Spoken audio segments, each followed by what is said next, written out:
உண்மை செய்திகளை உங்கள் வீட்டின் வரவேற்பறைக்க கொண்டு வரும் நியூஸ் 7 தமிழ் செய்திகளுக்காக மனோஜ் மற்றும் உமாகது. செய்திகளை தொடர்ந்து பார்க்கலாம். தேசிய மற்றும் மாநில நெடுஞ்சாலைகளில் செயல்படும் கிளப் ஹோட்டல்களில் மது விற்பனைக்கு இடைக்கால அனுமதி வழங்க உச்சநீதிமன்றம் மறுப்பு. ஏற்கனவே விதித்த தடையை எதிர்த்து பார் உரிமையாளர்கள் தொடர்ந்திருந்த வழக்கில் உச்சநீதிமன்றம் உத்தரவு.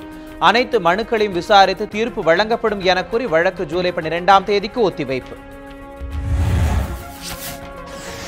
சென்னை வடபழனியில் தீ விபத்து நேர்ந்த அடுக்குமாடி குடியிருப்பிலிருந்து 29 குடும்பங்கள் வெளியேற்றம். கட்டடம் சேதமடைந்திருப்பதால் பாதுகாப்பு கருதி நடவடிக்கை எடுக்கப்பட்டிருப்பதாக தகவல். சென்னை மாநகராட்சி CMDA ஆய்வு செய்த பின்பே அனுமதி வழங்கப்படும் என்று காவல்துறை அறிவிப்பு. சென்னை வடபழனியில் 4 பேர் உயிரிழந்த அடுக்குமாடி குடியிருப்பில் 2வது நாளாக அதிகாரிகள் இன்றும் ஆய்வு. விபத்து நடந்த கட்டிடத்தில் விதிமீறல் இருந்தால் உரிய நடவடிக்கை எடுக்கப்படும் எனவும் மாவட்ட ஆட்சியர் உறுதி. தீ விபத்து நடந்த பகுதியில் தொற்றுநோய் தடுப்பு நடவடிக்கைகளை மேற்கொண்ட மாநகராட்சி நிர்வாகம். சென்னை வடபழனி அடுக்குமாடி குடியிருப்புக்கு அனுமதி கொடுத்த அதிகாரிகள் மீது நடவடிக்கை எடுக்க கோரி உயர்நீதிமன்றத்தில் சமூக ஆர்வலர் டிராபிக் ராமசாமி முறையீடு. இந்த வழக்கை தானாக முன்வந்து விசாரிக்க வேண்டும் எனவும் தலைமை நீதிபதி அமர்வு முன் டிராபிக் ராமசாமி கோரிக்கை. தானாக முன்வந்து விசாரிப்பது தொடர்பாக விடுமுறை கால அமர்வை அணுகுமாறு உயர்நீதிமன்றம் அறிவுறுத்தல். சென்னை வடபழனி அடுக்குமாடி குடியிருப்பில் மின்கசிவு காரணமாக ஏற்பட்ட தீ விபத்தில் உயிரிழந்தவர்களின் குடும்பத்தினருக்கு தமிழக அரசு சார்பில் நிதி உதவி. உயிரிழந்த 4 பேரின் குடும்பத்தினருக்கும் தலா 1 லட்சம் ரூபாயும், தீக்காயமடைந்த 4 பேருக்கு தலா 50,000 ரூபாயும் வழங்கிய அமைச்சர் ஜெயக்குமார். விதிகளை மீறி யார் கட்டிடம் கட்டியிருந்தாலும் தமிழக அரசு உரிய வகையில் நடவடிக்கை எடுக்கும் என நிதியமைச்சர் ஜெயக்குமார் திட்டவட்டம். சென்னை வருமான வரி புலனாய்வு அலுவலகத்தில் நடிகர் சரத்குமார் மீண்டும் ஆஜர். வருமான வரி குற்றச்சாட்டு தொடர்பாக எழுந்த புகாரின் அடிப்படையில் சென்னை நுங்கம்பாக்கத்தில் உள்ள அலுவலகத்தில் 4வது முறையாக ஆஜராகி விளக்கம். அமைச்சர் விஜயபாஸ்கர் எழுந்த குற்றச்சாட்டின் போது சரத்குமாரின் கொட்டிவாக்கம் வீடுகளிலும் வருமான வரித்துறையினர் சோதனை நடத்தியது குறிப்பிடத்தக்கது. முதியோர் ஓய்வுத் தொகை வெறும் 30 லட்சம் பயனாளிகளுக்கு 4200 கோடி ரூபாய் தொகுப்பை வங்கிகள் மூலம் வழங்க தமிழக அரசு ஏற்பாடு.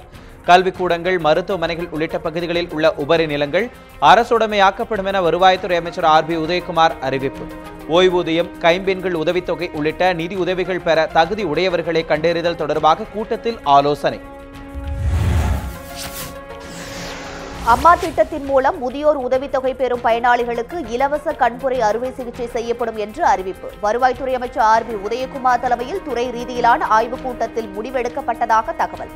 சுமார் 2,60,000 பேர் முதியோர் உதவித்தொகை பெறுவதாக வருவாய் நிர்வாக ஆணையர் சத்யகோபால் தகவல். தமிழகத்தில் உள்ள கீழமை நீதிமன்றங்களில் தமிழ் மற்றும் ஆங்கிலத்தில் தீர்ப்பு வழங்க உச்சநீதிமன்றம் உத்தரவு. கடந்த 1994ஆம் ஆண்டு சென்னை உயர்நீதிமன்றம் வெளியிட்ட அறிவிக்கையை எதிர்த்து 2014இல் தமிழில் மட்டுமே தீர்ப்பு வழங்க உயர்நீதிமன்ற கிளை உத்தரவு பிறப்பிப்பு. இதற்கு எதிர்ப்பு தெரிவித்து தாக்கல் செய்யப்பட்ட மனுவை விசாரித்த உச்சநீதிமன்றம் இன்று தீர்ப்பு வழங்கி உத்தரவு.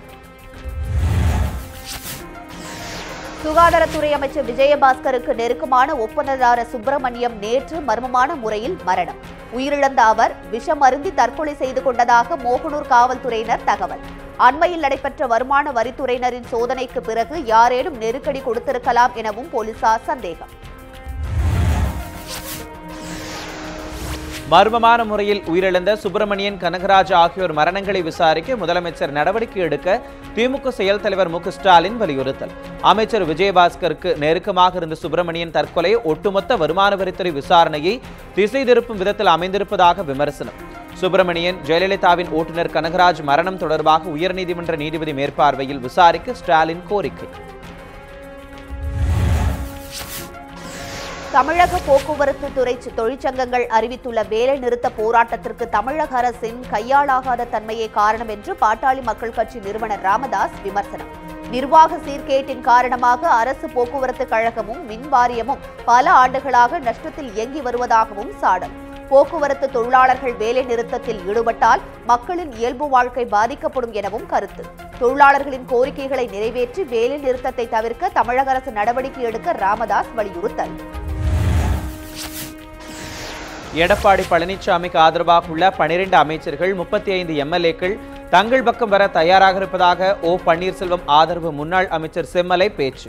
சேலத்தில் நடைபெற்ற ஆலோசனை கூட்டத்தில் ஆட்சியை கலைக்க வேண்டும் என்பது தங்கள் விருப்பம் அல்ல எனவும் ஆட்சி மாற்றமே தங்களின் கோரிக்கை எனவும் உரை.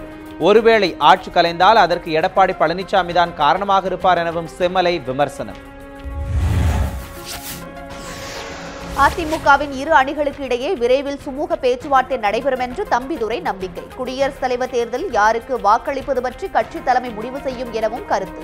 நீட் தேர்வு விவகாரத்தில் திமுக செயல் தலைவர் மு க ஸ்டாலின் தவறான தகவல்கள் கூறி வருவதாக குற்றச்சாட்டு.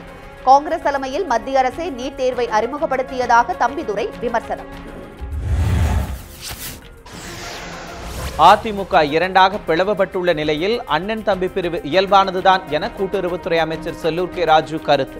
ஏழை மக்களின் நலனை காக்க அதிமுக தமிழகத்தில் இருக்க வேண்டும் எனவும் அமைச்சர் வலியுறுத்தல். அடுத்த சட்டப்பேரவை தேர்தலிலும் அதிமுக வெற்றி பெறும் எனவும் அவர் நம்பிக்கை. மதுரை சித்திரை திருவிழாவின் முக்கிய நிகழ்வான அழகர் வைகை ஆற்றில் இறங்கும் விழா. மதுரை வருகை தந்த அழகருக்கு எதிர் சேவை வைபோகத்தில் கையில் விளக்கேற்றி வரவேற்ற ஏராளமான பக்தர்கள்.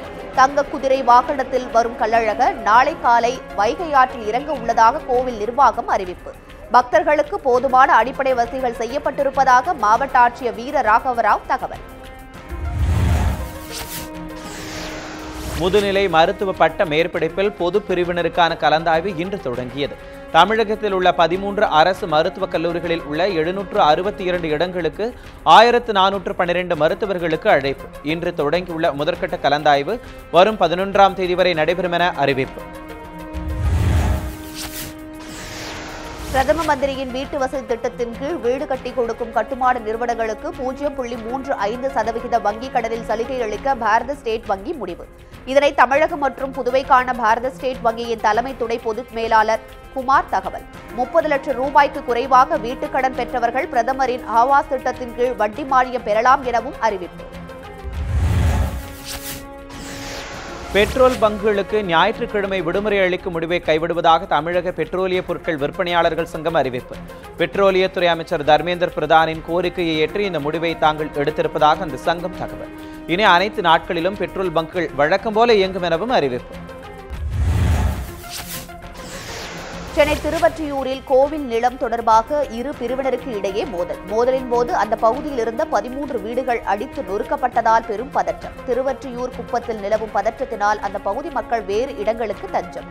பதற்றத்தை தவிர்க்க ஏராளமான காவல்துறையினர் அந்த பகுதியில் குவிப்பு. மன்னார்குடி பேருந்து நிலையத்தில் சமூக விரோதிகள் கூடாரமாக மாறியுள்ள கழிவறை. சட்டமன்ற உறுப்பினர் TRP ராஜா நேரில் சென்று திடீர் ஆய்வு. உடனே சீரமைக்க நடவடிக்கை எடுக்குமாறு நகராட்சி ஆணையரிடம் வலியுறுத்தல்.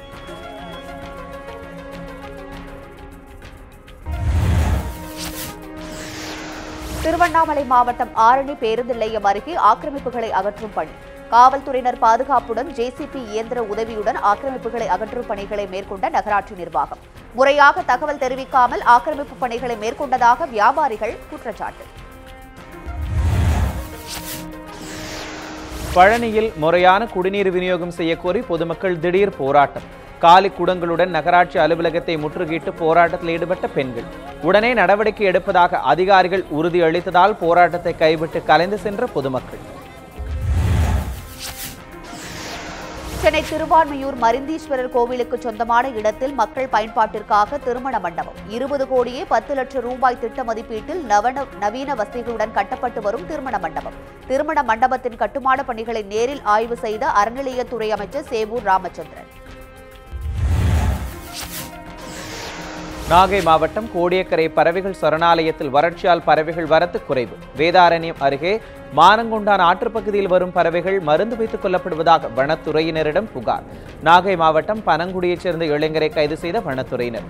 கைது செய்யப்பட்ட நபரிடமிருந்து திறந்த நிலையில் இறந்த நிலையில் 26 நீர்க்காகங்கள் பறிமுதல். கன்னியாகுமரி மாவட்டம் நாகர்கோவிலில் உள்ள கிருஷ்ணன் கோவிலில் சித்திரை தேரோட்ட விழா. விழாவில் தேரை வடம் பிடித்து இழுத்த ஆயிரக்கணக்கான பக்தர்கள். தேரோட்டத்தை ஒட்டி பாதுகாப்பு பணிக்காக ஏராளமான காவல்துறையினர் குவிப்பு.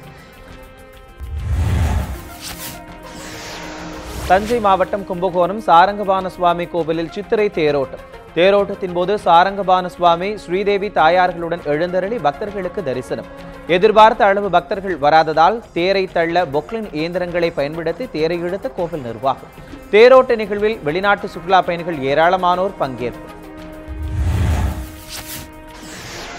தமிழகத்தில் அடுத்த 24 மணி நேரத்தில் ஒரு சில இடங்களில் மழைக்கு வாய்ப்பு. சென்னை வானிலை ஆய்வு மையம் அறிவிப்பு. கடந்த 24 மணி நேரத்தில் தேனி பேச்சிப்பாறையில் 4 சென்டிமீட்டர் மழை பெய்திருப்பதாகவும் தகவல்.